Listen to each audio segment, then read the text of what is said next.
एक वन में बरगद के पेड़ की ऊंची डाल पर एक घोंसला था जिसमें गौरैया का जोड़ा रहता था। दोनों दिन भर भोजन की तलाश में बाहर रहते और शाम ढले घोंसले में आकर आराम करते थे।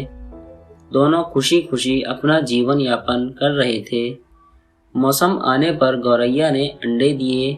अब उसका पति भोजन की तलाश में जाता और वह घोंसले में रहकर अंडों को सेती और उनकी देखभाल करती थी।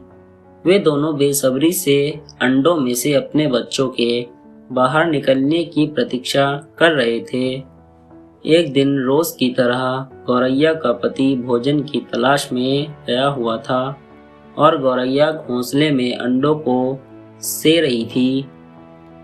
तभी एक मदमस्त हाथी उस वन में आ गया और उत्पात मचाने लगा। वह अपने विशालकाय शरीर से टकराकर और सूंड से हिला हिलाकर पेड़ पौधों को उखाड़ने लगा। कुछ ही देर में सारा वन तहस नहस हो गया। आगे बढ़ते बढ़ते वह उस बरगद के पेड़ के पास पहुंचा जहां गौरैया का घोंसला था।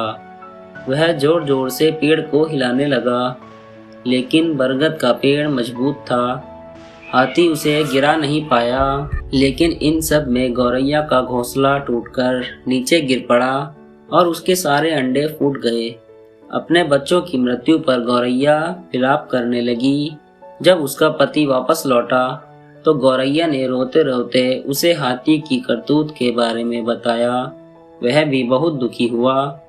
दोनों प्रतिशोध की आग में जल रहे थे और हाथी को सबक सिखाना चाहते थे, लेकिन हाथी जैसे विशालकाय जीव के सामने उन जैसे निरीह प्राणियों का क्या बस चलता। उन्हें अपने मित्र कठफोड़वा की याद आई और वे उसकी सहायता लेने का पहुंच गए। कठफोड़वा के दो मित्र थे, मधुमक्खी और मेंढक। वे दोनों भी गौरैया के जोड़े की सहायता को तैयार हो गए। सबने मिलकर योजना बनाई और हाथी को सबक सिखाने निकल पड़े। पूरे वन को तहस नहस करने के बाद हाथी एक स्थान पर आराम कर रहा था।